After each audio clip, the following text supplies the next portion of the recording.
Siddipet 3 town police station పరిధిలో గల కొండపాక మండలంలోని పలు గ్రామాల వీఆర్ఏలను పోలీసులు అక్రమంగా అరెస్టు చేశారని వీఆర్ఏల సిద్దిపేట జిల్లా అధ్యక్షుడు మిద్దె కిష్టయ్య మండిపడ్డారు.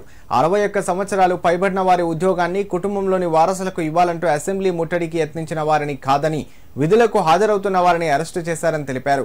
గత బీఆర్ఎస్ ప్రభుత్వ హయాంలో వీఆర్ఏలుగా కొనసాగిన తమను ప్రభుత్వం వివిధ శాఖల్లో నియమించిందని తెలిపారు.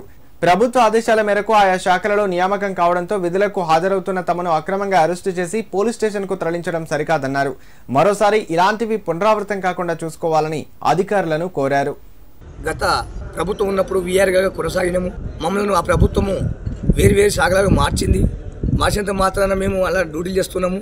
కాబట్టి ఎవరైతే 65-61 ఏజ్ ఉన్న వాళ్ళు ఎవరైతే ఉన్నారో వాళ్ళు అసెంబ్లీకి పోతారని వాళ్ళని అరెస్ట్ చేయక మమ్మల్ని అరెస్ట్ చేసి మమ్మల్ని పోలీస్ స్టేషన్లో పెట్టారు. మా సార్లు మా పై అధికారులు మాకు ఫోన్ చేస్తున్నారు అని మాకు ఇవరకు కూడా ఇది మా పనులు మేము చేసుకుంటాం కాబట్టి వ్యతిరేకం మేము ఇవ్వలేక లేదు. మా డ్యూటీ మేము చేసుకుంటాం కాబట్టి ఇవరకు మళ్ళీ కూడా మాకు ఇటువంటి రావద్దని కూడా కోరుకుంటున్నాం.